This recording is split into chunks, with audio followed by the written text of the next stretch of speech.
आसक्त होना देह में नर मूढ़ का व्यापार है। नर धीर भजता ईश है, ईश्वर भजन ही सार है। जो धीर पुरुष है वो ईश्वर का भजन करता है। माने क्या?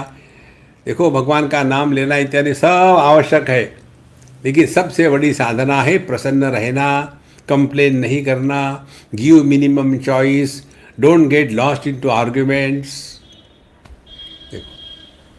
नरधीर भजता ईश है, ईश्वर भजन ही सार है। वेदोक्त कर के कर्म नर स्वर्ग आदि माही जाय है। अब देह भाव से निकले, अब आते जीव भाव में। वेदोक्त करके कर्म नर स्वर्ग आदि माही जाय है, गिरता वहाँ से एक दिन रहने वहाँ ना पाय है। कितने भी सत्कर्म करो, स्वर्ग में चले जाओ, लेकिन क्षीणे पुण्य मर्त्यलोकम विशन्ति। और गिरता वहाँ से एक दिन रहने न वहाँ पाए है। फिर सब कर्म देता त्याग जो, सो हो ये भव से पार है। जो सभी कर्मों का त्याग करता है वही यह सापेक्षता के दुनिया से, यह द्वैत के गंदगी से ऊपर उठ जाता है। निकम्मे बनो नहीं, मातु संघा अस्तु अकर्मणि, भगवान कहते निकम्मे मत बनो। फिर कुर्वन्नेवेह कर्माणि जिजी विशेषतगम समा, ऐसे जियो कि अपने जीवन के हरेक कर्म में एकदम आनंद प्रकट हो। देखो, ये बात हमने एक कारपेंटर से सीखी, दिल्ली की बात है। कुछ काम कर रहा था, उसने कहा 4-1 दिन में हो जाएगा। अब 5-6 दिन हो गए, चल ही रहा। तो मैंने कहा तूने 4 दिन कहा था, अभी 6 दिन हो गए, तुम खामो खाम खींच रहे क्या काम? उसने सब हाथ से डाल दी उसका औजार। कहता है देखो बाबा जी, जब तक कि मेरे काम से मैं खुश नहीं हूं, आप कैसे खुश होंगे? मुझे मेरा काम देख करके एकदम अच्छा लगना चाहिए, अच्छा काम हो गया। ऐसा ठोक ठाक के निकल जाने वाला नहीं हूं मैं। चाहे आपको पैसे नहीं देने तो मत देना, लेकिन काम बढ़िया होगा। देखो, इसको कहते हैं सब कर्म देता त्याग जो, अपने हर एक काम में आनंद प्रकट हो। और जो कर्म आनंद से प्रकट होता है उसका कर्म फल नहीं होता, क्योंकि कर्म किस लिए करते हैं? आनंद को प्राप्त करने के लिए। और यदि कर्म में ही आनंद प्राप्त हो रहा हो, कर्म में ही आनंद प्रकट हो रहा हो, तो फिर कर्म फल की क्या अपेक्षा है? इसीलिए जो हम करते हैं उसके द्वारा क्या हम प्रसन्न हैं? क्या हम अपने जीवन से प्रसन्न हैं या नहीं? इधर ध्यान दो। इसीलिए सब कर्म देता त्याग जो। दूसरा अर्थ है सब कर्म देता त्याग का, कि जिसके जीवन में कर्तृत्वाभिमान की दुर्गंध नहीं होती। कर्म की 4 आसक्तियां हैं।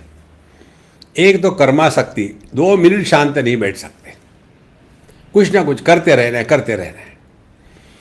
दूसरी बात है कर्तृत्वासक्ति, हर चीज मैं ही करूंगा, आपको कुछ नहीं आता, मैं करूंगा, कर्तृत्वासक्ति। तीसरी है कर्म फलासक्ति, कि मुझे ऐसा ही कर्म का फल मिलना चाहिए। और चौथी है हम तो कुछ नहीं करेंगे, अकर्मण्यता। तो कहते हैं सब कर्म देता त्याग जो, इन चारों से जो मुक्त है वो कर्म करते हुए भी, कुर्वन्नेवेह कर्माणि, कर्म करते हुए भी आनंद में रह सकता है। उसको कर्म का लेश या कर्म के संस्कार निर्माण नहीं होंगे। इसीलिए सब कर्म देता त्याग जो, सो हो ये भव से पार है। अब आखिरी बात कर्म के बारे में। देखो, ये बहुत ही सिंपल है और अत्यंत सरल है जीवन में उतारना। हम जो भी करते हैं जीवन में, इसकी आवश्यकता हमको है, दुनिया को नहीं, किसी को भी नहीं। देखो, जो भी हम करते, लेकिन हमारी भ्रांति क्या होती है? हम किसी को मदद कर रहे हैं, हम किसी का भला कर रहे हैं। अरे भैया, अपना ठीक कर लो, दुनिया के चक्कर में मत पड़ना। जैसे हमने उदाहरण आपको कई बार दिया, अपना जो सत्संग चल रहा है दिन में 2 बार पिछले 1 साल से, इसमें हम बिल्कुल स्पष्ट है, इसकी आवश्यकता विश्व में किसी को नहीं, आवश्यकता हमारी है। इसीलिए हम बोले जा रहे हैं, चाहे कोई सामने बैठे ना बैठे, कोई सुने ना सुने, फिर क्यों बोले जा रहे हैं? इसी को कहते हैं लाउड थिंकिंग। नहीं तो हम हाथ में लेकर इसे पढ़ के 1 घंटे में पूरा पुस्तक खत्म कर देंगे, उससे कुछ नहीं होगा। चिंतन की आवश्यकता है, और इसीलिए यह सत्संग का सिलसिला जारी है। सब कर्म देता त्याग जो, सो होय भव से पार है। और जब कोई भी कर्म हम अपनी आवश्यकता ऐसे करके करते हैं तो किसी पर उपकार नहीं करते। वी आर नॉट ओब्लाइजिंग एनीबडी, ये अपनी आवश्यकता है। करता सदा ईश्वर भजन, और ईश्वर का भजन इसी दृष्टि से करो। तो जो हम भगवान का नाम लेते हैं, ओम नमः शिवाय, ओम नमः शिवाय, ओम नमः शिवाय, भगवान की ज़रूरत है क्या? उनको कोई ज़रूरत नहीं, मत लो।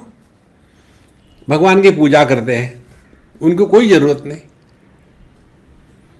देखो संतो, ज़रूरत अपनी है, आवश्यकता अपनी है।